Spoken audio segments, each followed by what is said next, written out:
अस्सलाम वालेकुम दोस्तों, मैं हूं उमर रदीज़ और आप देख रहे हैं यू आर रदीज़। आज हम आए कमालपुरा के इलाके में और आप सब जैसा कि जानते हैं कि आज बुनकरों की हड़ताल को 15 दिन हो गए हैं, लेकिन उनके मसलों का हल नहीं निकल पा रहा है, इसलिए ये लोग इकट्ठा हुए हैं। आज हम इनसे जानेंगे क्या अभी तक इनके मसलों का हल नहीं निकला या फिर कुछ मसलों का हल निकल गया और कुछ मसलों का बाकी है। तो सबसे पहले हम सवाल करना चाहेंगे मनीष भाई से, जो कि अभी एक क्रांतिकारी के रूप में उभर कर सामने आ रहे हैं। तो मनीष भाई, सबसे पहले आप बताइए कि आप लोगों के मसलों का हल अभी तक नहीं निकला। सवाल जहां खड़ा था वहीं खड़ा है, उसमें कोई मूल परिवर्तन नहीं आया है और बल्कि जो भी नया आदेश है वो एक तरह से मसले को कह लीजिए कि डाइवर्ट करने जैसा है। और जो हमारा मूल सवाल है फ्लैट रेट बिजली बहाली का, उस पर एक शब्द भी सरकार बोलने के लिए तैयार नहीं है, बल्कि उसको बदल के यूनिट रेट की दिशा में ले जाया जा रहा है।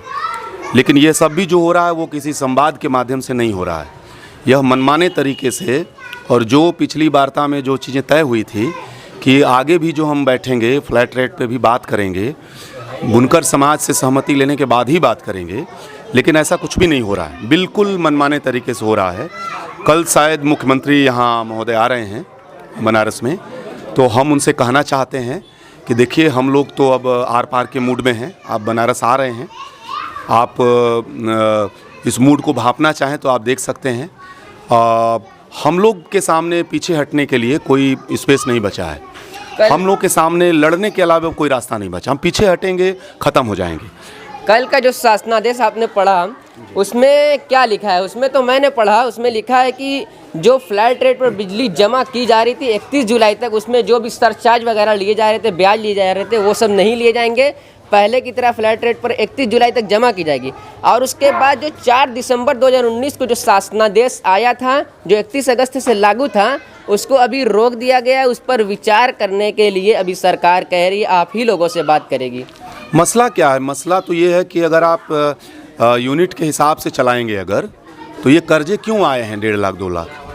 ये 1.5 लाख 2 लाख तमाम जो इस तरह के कर्जे हैं, तो वो तो हमारे ऊपर फिर से आ जाएगा। बात तो वहीं की वहीं रहेगी ना। हम अगर मान लीजिए आप कह रहे हैं जुलाई तक, अभी जुलाई के बाद ये 3-4 महीने आ गए, और अगर जुलाई से फिर आप यूनिट करने जा रहे हैं, यानी कि 2019 दिसंबर को जो हाल आपने किया वो फिर 2020 जुलाई से करने जा रहे हैं। तो इसका मतलब यह है कि हमारे ऊपर फिर से कर्जे जो है, जैसे मोहल्ले में बिजली जो है आते हैं और कहते हैं कि जो है आपका इतना कर्जा हो गया, कुछ दे दीजिए, और फिर आपकी बिजली काटते हैं, फिर आप देते हैं, फिर जोड़ देते हैं। हम ये कह रहे हैं कि मूल सवाल क्या है? मूल सवाल ये है कि हमारा बुनकर कार्ड अभी तक जारी नहीं हुआ। बुनकर कार्ड से हमको बिल जमा करने का कोई आदेश अभी तक परमानेंटली नहीं आया। फ्लैट रेट पे कोई बात हमसे नहीं की जा रही है। अगर फ्लैट रेट नहीं होगा तो फिर जुलाई से हमको जो है कम से कम जो है 3,000 रुपये एक मशीन पे देना पड़ेगा, 2,500 रुपये। गवर्नमेंट तो ये कह रही कि वो अभी विचाराधीन है, उस पर विचार किया जाएगा। अभी हम क्या कह रहे हैं? हम ये कह रहे हैं कि उन्होंने यूनिट लागू कर दिया, उन्होंने यूनिट लागू कर दिया। विचाराधीन का कहीं हमको दिखा दीजिए सर्कुलर, हमको कहीं आदेश दिखा दीजिए। हम इस बात को आपसे कह रहे हैं, मैं बहुत मजबूती से इस बात को कह रहा हूँ, वो जो आया है उसमें फ्लैट रेट पे क्या होगा, यूनिट रेट पे क्या होगा, इस पे कोई बात ही नहीं है। नहीं, कल मैंने भी पढ़ा तो एकदम स्टार्टिंग पैराग्राफ में लिखा है कि 4 दिसंबर 2019 का जो शासनादेश लागू किया था वो 1 अगस्त से लागू किया जाएगा। ये तो फर्स्ट पैराग्राफ में था, लेकिन लास्ट पैराग्राफ में अगर आप पढ़ेंगे तो उसमें ये लिखा है कि 1 अगस्त से जो भी शासनादेश लागू किया गया उस पर अभी विचार कर रही सरकार, और उस पर आपसे बात करेगी वो सरकार। इस सरकार पे जो गिरगिट की तरह कलर बदलती है, जो बातचीत के बाद जो है बातचीत से मुकर जाती है, जो अपने वादे से जो है को बिना आंदोलन के मानने से तैयार नहीं होती है, जो हर बात झूठ बोलती है, उस सरकार पे ऐसे क्या भरोसा किया जाए? आप अगर ये बात कर सकते थे जुलाई तक, तो आप फ्लैट रेट उसके साथ बहाल क्यों नहीं कर दिया आपने? आपके लिए 2 मिनट का ही खेल है। और एक तो यहाँ उत्तर प्रदेश में 1 मैन शो चल रहा है, योगी जी जो कहें वही पूरा सरकार है, मंत्रियों तक का कोई स्थिति नहीं रह गई है। ये आपके लिए दाएं बाएं हाथ का खेल था। अगर आपके अंदर थोड़ी भी ईमानदारी है, आपके अंदर थोड़ी भी शर्म बची है, बुनकर आज मरने के कगार पे है, आपको तो 45 दिन पहले ये फैसला ले लेना चाहिए था। और अभी भी आप कह रहे हैं विचाराधीन है। ये ऐसे लग रहा है कि जैसे जो है सरकार हमको सरकार हमको अपने देश का नागरिक मानने की स्थिति में नहीं है। वो हमको अपने नागरिक के बतौर देखते ही नहीं है, तो हम कैसे भरोसा कर लें। यानी कुल मिला जुलाकर इस शासनादेश का ये मतलब हुआ कि बुनकरों को डाइवर्ट किया जाए, उनकी हड़ताल को खत्म किया जाए और उनकी हड़ताल को चालू किया जाए ताकि सरकार फिर उसको रोक सके और 5 यूनिट के हिसाब से पिछली बार क्या हुआ था आप खुद देखिए ना, हम लोग अपने उदाहरणों से देखा जाए। पिछली बार उन्होंने कहा आपको जुलाई तक ये करेंगे, अभी हड़ताल वापस करिए, 15 दिन बाद फ्लैट रेट पे बात करेंगे। ठीक है, हड़ताल वापस कराना एजेंडा था। आज फिर घूम पर के वही बात आ गई, देखिए जुलाई तक हमने आपका वो कर दिया, हड़ताल वापस करिए, फिर आपसे बात होंगे।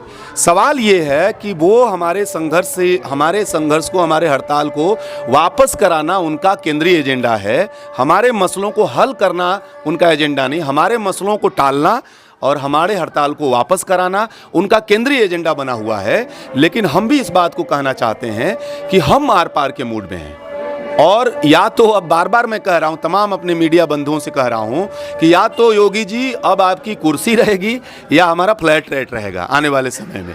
बिहार से आपकी विदाई हो रही है, यूपी भी अब आप समझ जाइए, आपके लिए चेतावनी है। किसानों में गुस्सा बढ़ रहा है, बुनकरों में गुस्सा बढ़ रहा है, और एकता बन गई अगर ये जो बनती हुई दिख रही है, तो यूपी से भी आपकी विदाई होने की बहुत संभावना है। 30 तारीख को कल आ रहे हैं, तो हम लोग आज आपके माध्यम से ये चेतावनी देना चाहते हैं। छोटा मसला है योगी जी, ये बेहद छोटा मसला है।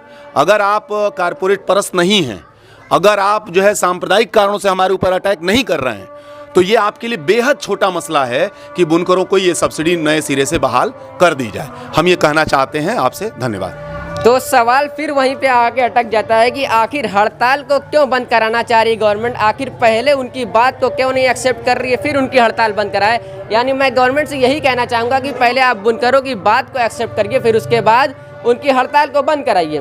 तो आप लोगों में से कोई और कुछ कहना चाहेगा? जी, अब अपना नाम बताएं। जी, फजलुर रहमान अंसारी मेरा नाम है, मैं बुनकर साझा मंच से हूँ।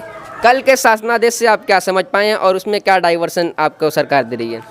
उस शासनादेश में साफ लिखा हुआ है कि 4 दिसंबर 2019 को जो शासनादेश लागू हुआ था उसको परिवर्तित करके अगस्त 2020 को लागू किया गया है। उसमें कोई ऐसा नहीं कहा गया है कि बाद में हम बैठ के या फ्लैट रेट को बाद में बात की जाएगी, ऐसा कुछ उस आदेश में नहीं है। हमने भी आदेश का अध्ययन किया हुआ है। उन्होंने लिखा हुआ है कि जो दिसंबर 2019 को जो शासनादेश आया था उसको 7 महीने के लिए 8 महीने के लिए रोक दिया गया है। 1 अगस्त 2020 को उसको प्रभावी मतलब लागू किया जाएगा। अभी फ़िलहाल हम लोग हड़ताल जो अब की हुई है वो आगे फ्लैट रेट की बात करने के लिए। पिछले फ्लैट रेट पे तो उनसे बात हुई, वो बोले थे कि जुलाई तक का हम आपका क्लियर कर देंगे और आगे जो फ्लैट रेट पे बात होगी 15 दिन बाद हम आपके साथ बैठक करेंगे। अब की जो हड़ताल हम लोग किए हैं सरकार की वादा खिलाफी के खिलाफ, और जुलाई के बाद आप हमको फ्लैट रेट पे बिजली दोगे कि नहीं दोगे, और हमको चाहिए आप जो मिजाज बनाए हैं कि हम यूनिट रेट पे देंगे, किसी कीमत पे, बनारस ही नहीं पूरा उत्तर प्रदेश का बुनकर समाज किसी कीमत पे यूनिट रेट पे बिजली नहीं लेगा, उसको फ्लैट रेट पे बिजली चाहिए। सबसे अहम बात यह है कि कोरोना काल में जब तमाम तबके को सरकार की ओर से एक्स्ट्रा राहत की बात चल रही है, तो उस समय बुनकरों को राहत देने की बजाय बुनकरों से राहत क्यों छीनी जा रही है, एक सवाल ये। दूसरा सवाल कि जब सरकार से हम लोगों की वार्ता चल रही है, हम लोग हड़ताल में थे, बीच में बिजली विभाग इतनी तेज़ी से बुनकरों का कनेक्शन क्यों काट रहा है, एक सवाल ये है। अगर सरकार बुनकरों का हित चाहती है तो इतने दिनों से बुनकर हड़ताल पे हैं, अपने बच्चों का पेट काट कर उस हड़ताल को कामयाब बनाए हुए हैं, हड़ताल किए हुए हैं इस उम्मीद से कि सरकार जो है हमारी बात को सुनेगी। मगर आज 15वां दिन चल रहा है, सरकार की ओर से अभी तक कोई प्रतिक्रिया नहीं आई, ना ही कोई ऐसा नुमाइंदा आया जो बुनकर की हड़ताल के संबंध में कोई जानकारी ले कि इनका तो अगर सरकार बात को आपकी एक्सेप्ट नहीं कर रही तो उसमें कमी क्या आ रही है? आप बता सकते हैं कि उसमें बुनकर जो है आंदोलन करने में कुछ कमी कर रहा है, या फिर सरकार ऐसी है मतलब अड़ियल टाइप की सरकार है, कैसे फिर क्यों नहीं बात मान रही है आपकी? बुनकर तो अब क्या है, बच्चों को भूखा रख के अपना कारखाना बंद करके वो इस उम्मीद से बैठा हुआ है कि सरकार हमारी बात को सुनेगी, लेकिन सरकार जो हिटलर सरकार है ये मानने वाली नहीं है। और हम लोग बार बार कह रहे हैं कि हम आंदोलन करना नहीं चाहते, लेकिन सरकार हमको आंदोलन करने पे मजबूर कर रही है। अभी हम लोग मोहल्ले मोहल्ले नुक्कड़ सभा कर रहे हैं, धरना दे रहे हैं, लेकिन हमारी बात को नहीं सुना जा रहा है। मजबूरन हमको मुख्यालय पे जाके उत्तर प्रदेश के हर मुख्यालय को घेरना होगा, तब सरकार बोलेगी कि आप लोग जो है गलत काम कर रहे हैं, आप लोग कोरोना काल के कानून का उल्लंघन कर रहे हैं। हमको तो मजबूर किया जा रहा है।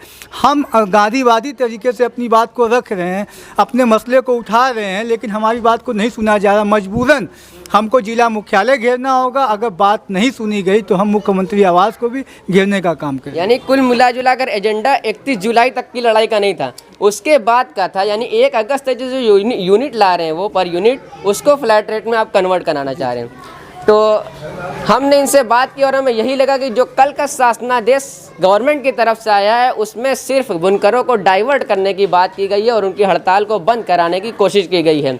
आप देख रहे हैं यू आर हदीस। अगर आपको ये वीडियो पसंद आया हो और आप इस वीडियो को गवर्नमेंट तक पहुंचाना चाहते हो और गवर्नमेंट से इसको लाइक करें और दोस्तों के साथ शेयर करें हमारे चैनल को।